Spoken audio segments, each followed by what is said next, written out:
Assalamualaikum warahmatullahi wabarakatuh. Selamat malam kepada Bapak dan Ibu dosen pembimbing. Nama saya Eris Kurnia Sahari.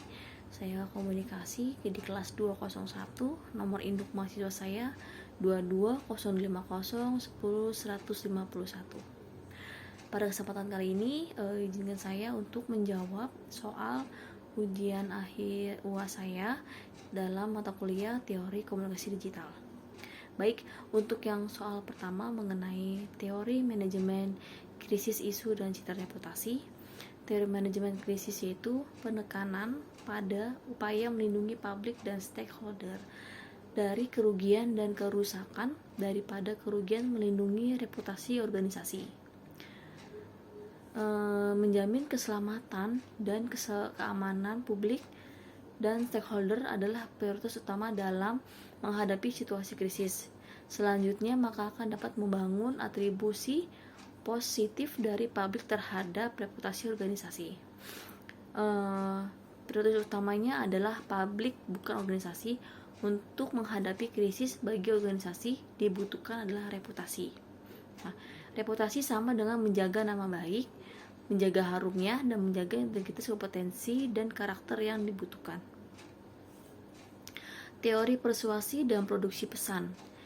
Teori komunikasi persuasi adalah bentuk komunikasi yang dilakukan sebagai ajakan atau bujukan agar komunikasi mau bertindak sesuai dengan keinginan komunikator. Produksi pesan adalah bagaimana suatu pesan itu untuk disampaikan. Setelah itu, teori hubungan media dengan publik.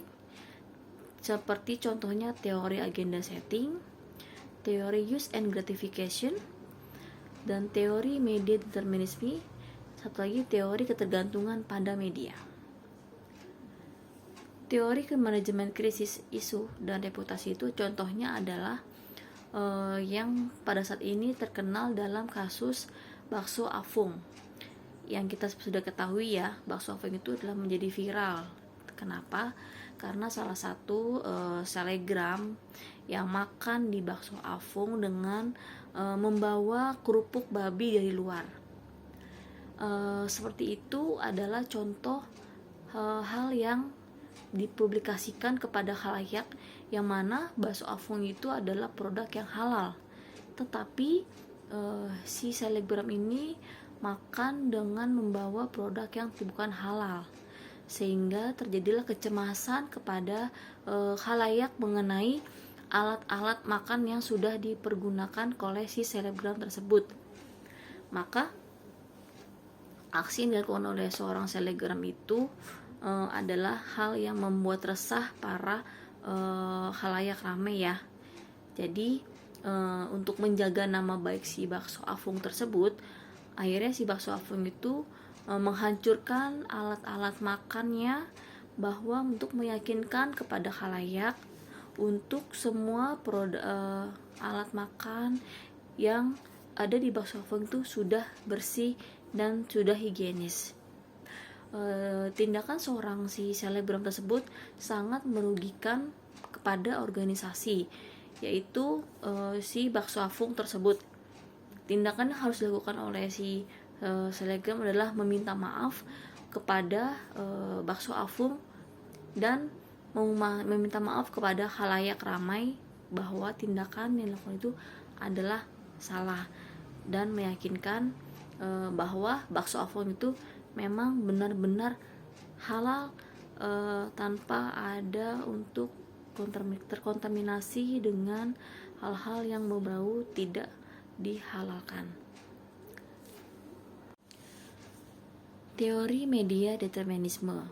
Teori determinisme teknologi adalah teori yang menyatakan bahwa perubahan dan perkembangan teknologi membawa dampak besar bagi masyarakat. Lanjut, saya akan menjawab pertanyaan yang kedua, yaitu tiga teori komunikasi dalam kajian media dan khalayak, dan dengan berikut dengan contohnya. Yang pertama adalah teori agenda setting, menciptakan public awareness atau kesadaran masyarakat dengan menekankan sebuah isu yang paling penting untuk dilihat didengar, dibaca, dipercaya di media massa. Contohnya seperti dalam pemilihan Pilpres untuk di tahun 2024, di mana para media massa menampilkan sosok-sosok kandidat presiden yang akan menjadi presiden di tahun 2024. Seperti yang sudah diberitakan, ada 3 kandidat yang akan maju ke dalam Pilpres Presiden 2024, yaitu Bapak Ganjar, Bapak Anies Baswedan, dan Bapak Prabowo, di mana masing-masing presiden saat ini sedang mencari para calon wakil presiden yang akan mendampinginya di tahun 2024. Lanjut, untuk teori yang kedua adalah teori use and gratification. Teori use and gratification adalah orang secara aktif mencari media tertentu dan isi tertentu untuk menghasilkan kepuasan tertentu. Dalam teori ini saya bisa berikan contoh, yaitu seseorang yang menggunakan media untuk memenuhi kebutuhan dan kepentingannya para selebgram atau YouTubers. Mereka yang menggunakan media massa sebagai mata pencahariannya, ataupun halayak-halayak yang menggunakan media massa untuk melewatkan waktu senggang mereka. Lanjut, untuk teori ketergantungan pada media.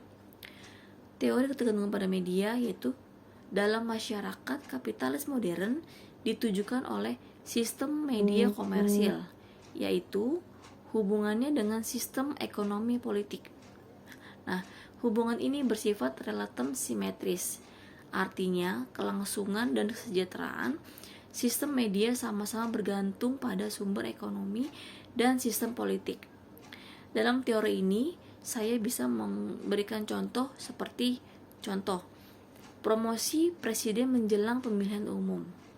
Nah, di sini para presiden berkampanye melalui media massa seperti televisi nasional, ataupun mereka bisa mempergunakan sosial media yang sedang sekarang beredar.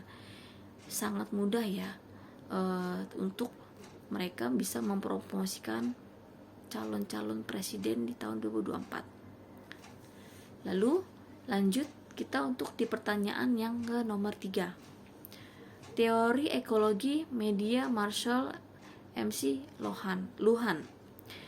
Teori ekologi media berpusat pada prinsip bahwa masyarakat tidak bisa terlepas dari pengaruh teknologi dan bahwa teknologi akan tetap menjadi fokus bagi sebagian besar masyarakat. Contoh dalam buku Medium is the Message adalah medium atau alat yang mengantar. Pesannya bagaimana mungkin media bisa menjadi pesan. Ketika kita membaca koran, apa mungkin koran itu bisa menjadi pesan? Bukankah yang menjadi pesan adalah tulisan yang ada dalam koran tersebut? Menurut MC Luhan, pesan yang dikirim satu orang ke orang lain relatif sama. Namun yang membedakannya adalah media yang digunakan. Contoh pada teori ini yaitu pada masa lalu dikenal dengan bahasa isyarat dengan memberikan pesan seperti memberikan tanda gambar ataupun simbol dalam mengirimkan suatu pesan. Nah, pada zaman pada zaman saat ini kita memasuki era media massa, yang mana pesan tersebut dicetak dan kemudian kita bisa membuat foto ataupun video sehingga pesan yang tersampaikan dengan jelas kepada khalayak ramai bisa dilihat melalui media seperti televisi, koran, ataupun sosial media. Baik, cukup ini saja jawaban-jawaban yang saya sertakan untuk memenuhi kebutuhan UAS saya. Terima kasih dan demikianlah jawaban-jawaban yang saya berikan untuk memenuhi UAS saya pada mata kuliah Teori Komunikasi Digital. Sumber informasi yang saya dapatkan yaitu dari kompasiana.com dan dari mata kuliah Teori Komunikasi Digital. Mohon maaf apabila ada kekurangan dalam jawaban-jawaban saya. Terima kasih dan selamat malam.